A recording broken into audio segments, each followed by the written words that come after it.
Muito boa noite, caros companheiros do Movimento Espírita do Amapá, em especial ao SEBEM.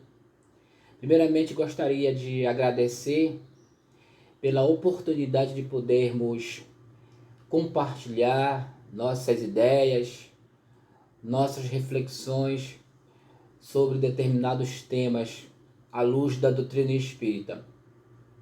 E hoje, especialmente, um tema intitulado Empatia e Amor ao Próximo.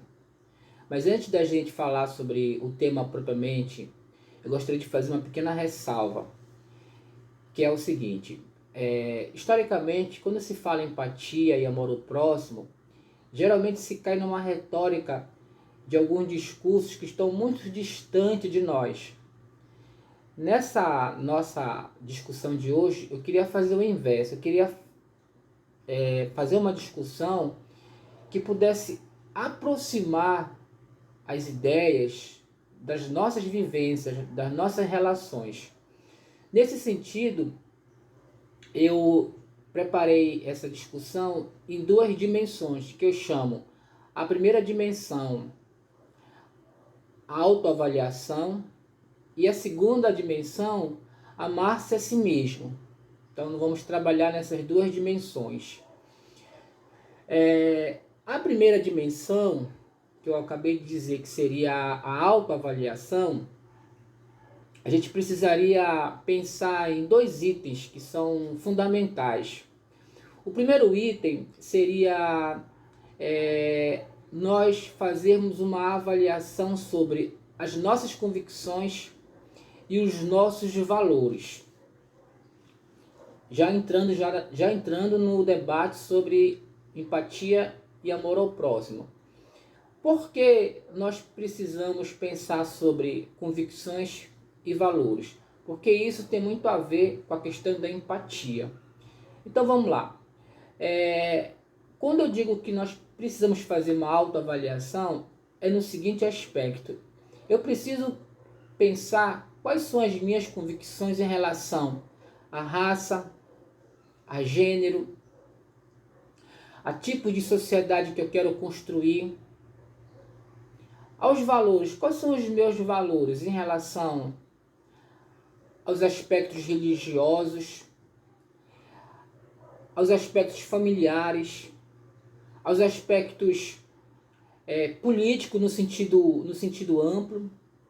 Então a gente pode dizer assim: mas há necessidade mesmo de nós fazermos essa autoavaliação? Eu diria que sim. Por que nós precisamos fazer essa autoavaliação? E aí eu vou fazer algumas perguntas que nós vamos entender a ideia central. A primeira pergunta é: como dispor de amar o outro se eu acredito que a minha etnia é superior às outras etnias? Primeira pergunta. Como buscar amar o próximo se eu acredito que o meu gênero masculino é superior ao gênero feminino? Como me tornar uma pessoa empática se eu acredito que a minha orientação sexual é melhor daqueles que têm uma orientação sexual diferente da minha? Como me tornar uma pessoa empática e buscar o amor ao próximo se eu acredito que a minha religião é a única que salva? E por isso eu me coloco numa posição superior e desprezo as outras religiões, achando que a minha é a melhor. Ou então eu poderia perguntar: como nos tornar uma pessoa empática, colaborativa, se eu sempre estou na defensiva? Se eu sempre estou armado intimamente? Se eu sempre estou destilando o ódio, a discórdia, a mentira? Então, essas são algumas reflexões essenciais para essa construção da empatia. Uma outra pergunta interessante: Como se dispor a amar o outro se eu tenho dificuldade de perdoar? Se eu tenho uma grande disposição de guardar a mágoa?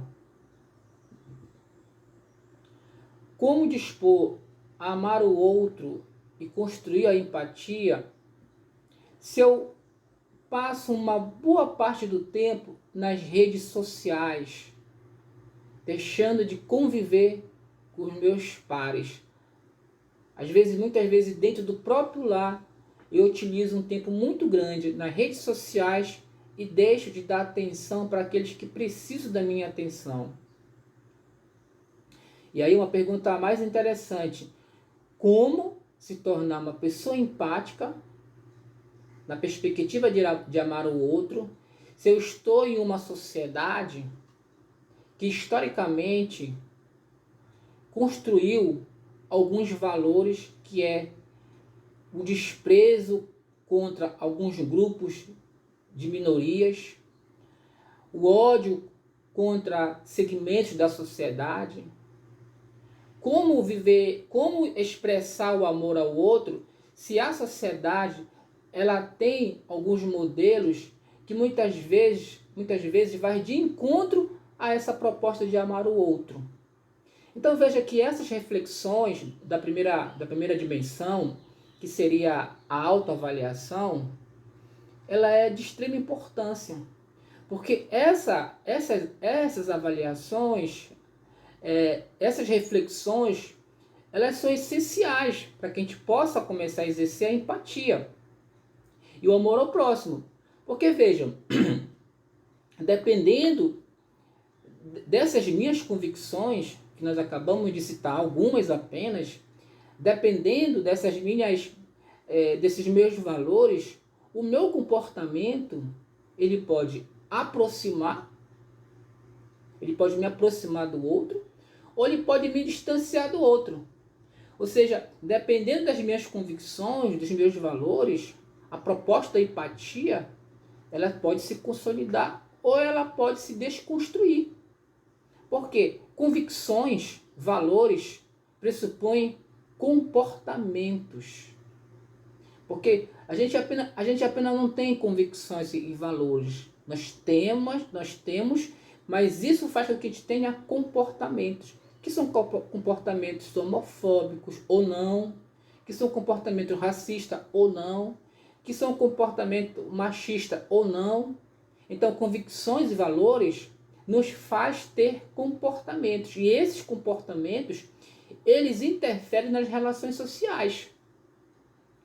Nesse sentido, autoavaliar-se é de extrema importância se eu quero, ou se eu já estou exercendo a empatia, ou se eu quero exercer empatia e trabalhar na perspectiva de amar o outro. Eu acho que isso é muito importante a gente definir nesse primeiro momento. Se nós pudéssemos definir a empatia com uma só palavra, que não é possível, a gente vai tentar aqui com uma só palavra definir empatia, eu diria que a empatia é a habilidade socioemocional de se colocar no lugar do outro, adotando sua perspectiva e compartilhando das mesmas emoções. Isso é muito interessante, se colocar na perspectiva do outro, compartilhar emoções. E aí eu queria dar um exemplo que ele é muito conhecido por nós, que é uma frase assim: faça ao outro o que você gostaria que fizesse com você. Na empatia, existe uma regra que ela é um pouco diferente.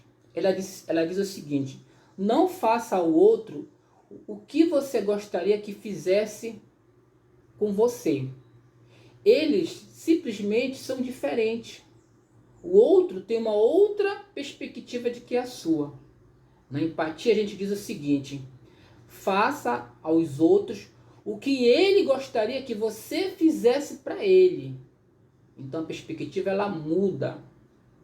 E aí, lembrando, a origem da palavra empatia vem do grego empatheia, significa paixão pelo outro.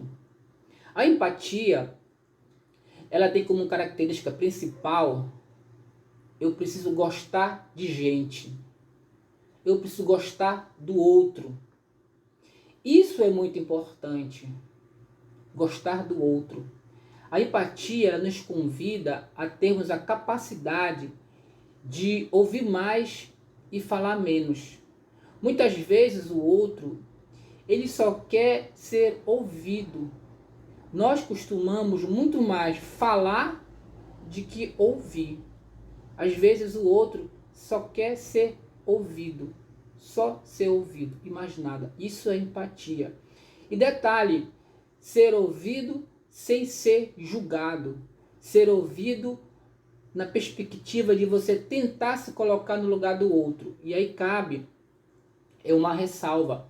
Que quando a gente fala em se colocar no lugar do outro, nós não estamos dizendo aqui que você vai sentir a mesma dor do outro. Até porque isso é impossível. Eu não vou conseguir sentir a dor de uma amiga que perdeu o seu marido. Eu não vou conseguir sentir a dor de um pai que perdeu um filho. Até porque eu nunca perdi um filho. Eu nunca perdi uma esposa. Então, se colocar no lugar do outro não significa que eu vou sentir a mesma dor que o outro. Eu vou imaginar a dor do outro, vou me colocar na posição do outro e vou validar a sua dor. Essa é a grande perspectiva da empatia, eu validar a dor do outro. Por quê? Porque historicamente a sociedade ela subestima a dor do outro. E aí eu vou dar um exemplo que é bastante que a gente vive no nosso dia a dia, que é o seguinte: às vezes os nossos filhos perdem seus animais de estimação. E aí nós pais, dizemos assim: não chora, é apenas um gato, depois o papai consegue outro. Ora, não é apenas um gato, é o gato, é o cachorro, é o animal. Lembra da perspectiva? A perspectiva que aquela criança tinha aquele animal não é a mesma perspectiva que você tem em relação àquele animal. Então as emoções são diferentes, mas a gente minimiza a dor do outro, dizendo que aquilo é só um animal, depois você consegue outro. Então a gente tem uma característica, quando eu digo a gente, companheiros, é a sociedade em geral, tá bom? Então a gente tem uma característica de banalizar a dor, de minimizar a dor. E isso não é positivo dentro da empatia. Por exemplo, a questão da depressão. Novamente, o que a sociedade tem feito? A gente tem banalizado a depressão. Quando alguém está com depressão, geralmente a gente chega e diz assim: não, vai correr, vai buscar uma religião, sai da cama, vai trabalhar, isso é falta do que fazer. Ora, quando alguém quebra as pernas, está numa cadeira de roda, você não diz para essa pessoa: levanta dessa cadeira, vai correr, vai trabalhar, vai fazer o que fazer. Não, você acolhe aquela pessoa porque aquela pessoa está doente. Na depressão é a mesma coisa. A pessoa, ela está doente, ela precisa ser acolhida. Mas a gente geralmente faz que movimento? A gente desvaloriza aquela doença, a gente desvaloriza a dor. Então ser empático, companheiro, é validar a dor do outro. E ser empático é ir ao encontro do outro. Ir ao encontro do outro. Que é um outro movimento que nós não costumamos fazer. O Espírito Emmanuel fala que quando Jesus narra a parábola do bom samaritano, ele inaugura no mundo o verdadeiro sentido de amor ao próximo. E veja que quando Jesus narra a parábola do bom samaritano, foi a partir da pergunta do doutor da lei: quem é o meu próximo? Lembram disso? E aqui cabe uma breve reflexão sobre a parábola em relação ao nosso tema. Não daria para nós aprofundarmos porque o tempo não permite, mas vamos falar bem brevemente porque tem muito a ver com a nossa temática. Na parábola do bom samaritano nós temos 4 personagens: o caído, o samaritano, o sacerdote e o levita. O samaritano, ele tinha um compromisso, ele estava em viagem. ele iria de Jericó para Jerusalém. Mas ele encontra tempo para descer do cavalo e ir ao encontro do caído, enquanto que o sacerdote e o levita, que deveriam atender aquele caído, eles passam adiante. Eles que tinham conhecimentos, eles que tinham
Neste sentido, para Joana de Ângeles, amar-se seria fazer essa viagem interior, esse autoburilamento, essa reforma íntima que tanto a doutrina do Espírito nos convida.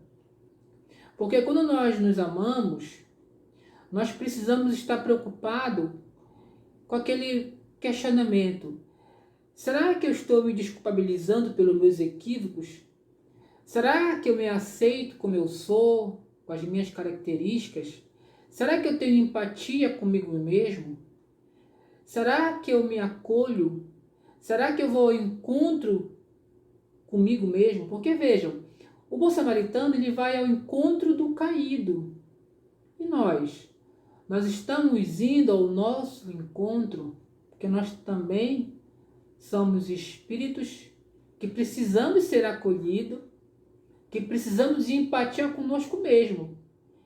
E a primeira pessoa a ser empática conosco mesmo somos nós. A primeira pessoa que tem que exercer o amor somos nós com nós mesmos. Depois com o outro. E nós precisamos estar bem.